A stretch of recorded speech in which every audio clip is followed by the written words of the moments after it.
regional analysts emphasize that mediators in the Eastern DRC security crisis must make every effort to ensure all parties involved demonstrate genuine willingness to engage, as this is the only path toward a hopeful resolution. This call comes a day after the EAC and SADC heads of state summit appointed 5 panel facilitators to oversee the peace process. Adam Squizera with more. During the summit held virtually on Monday, the heads of state named 5 panel facilitators, or our former heads of state from different African countries, who were tasked to fast-track the process to pacify DRC. The new facilitators are Kaglema Motranti of South Africa, Catherine Samba Panza from the Central African Republic, and Saleh Wagzawalte, the former president of Ethiopia, who will work alongside Uhuru Kenyatta of Kenya and Olusegun Obasanjo of Nigeria, who had been previously named as facilitators. Regionalists emphasize that mediators in the Eastern DRC security crisis must take every effort to ensure all parties involved demonstrate genuine willingness to engage. It's a sign of goodwill. There is a sign of goodwill to appoint a panel of facilitators, even though I do not believe that a big number of facilitators means the efficiency of the process. I think this is, they have the criteria that they based on to appoint them, which is not bad.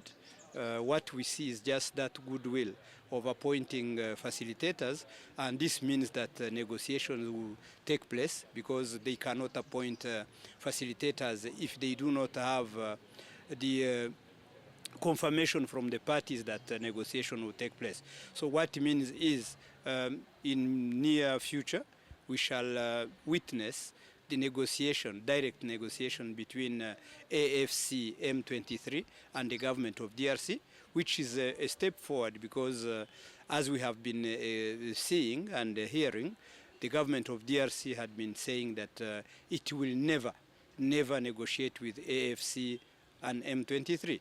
But now that a panel of facilitators is appointed, this means that negotiation will take place. So this is a good sign, and this is a good step forward. This summit took place just a week after Qatar joined the mediation process. Notably, since the meeting, there has been a shift in the DRC government's rhetoric, moving away from outright rejection of talks and other forms of engagement with the Congolese AFC M23 rebels. Gasumina Jean-Baptiste finds this development as a hopeful step towards a genuine commitment to achieving lasting peace in the region. I think Africans are advocating for an African solution to African problems, which differs from the initiative that was brought by Qatar. So I believe they all have something in common. They want the security situation in DRC, in Eastern DRC, get improved. So this is one.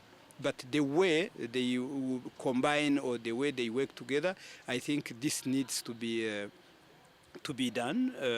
They need maybe to sit down and see how they can harmonize their processes, or one can just negotiate and broker a ceasefire like we have witnessed very recently, and maybe the other will work on practical and technical aspect of the negotiations. The Minister of Foreign Affairs and International Cooperation, Ambassador Olivier Nduhungirehe, emphasized that this sense of hope must be reinforced by genuine political will from the DRC government to ensure the meaningful progress towards lasting peace. Twavuze kuva kera ko iki kibazo kizakemurwa nuko guverinoma ya Congo. We have reiterated many times that this issue must be addressed through genuine political will, demonstrated by the DRC government and implementation of agreements signed long ago. Since the end of the Second Congo War, over 10 agreements have been signed, but never fully implemented. So, where there is hope, what we need is true political will to facilitate dialogue and ensure these agreements are put into action. However, this development came after Belgium signaled indirect military cooperation with the DRC government, a move that analysts believe could hinder progress and potentially set back the peace process. If this is the case, then of course it will undermine the process, because you cannot fight and negotiate at the same time. And I cannot guarantee that they will win that war, because before them, some other actors came before them. They came in as fighters. They joined the government forces. I may give you the example of the Sami DRC, which had more than 4,000 armed troops and equipment in DRC. Burundi had about, if not more than 10,000 men and equipment. Wazalendo are more than 20,000, mixed with FDLR. DRC government had about 6,000 or more troops fighting that war, but their number and their equipment did not stop M23 to defeat them. So if Belgium wants to come and join that mess, I think they will be added to the long list of those forces that were defeated, because they lack something very significant, which is the cause of coming to fight in Eastern DRC. So if they are there to sabotage the process that is underway, yes, maybe they may succeed in that. But winning that war, I'm not sure. A few hours before the summit, the government of Angola announced its decision to end its role as a mediator in the ongoing conflict between DRC and the AFC M23 rebellion. Adam Squizera, RTV News.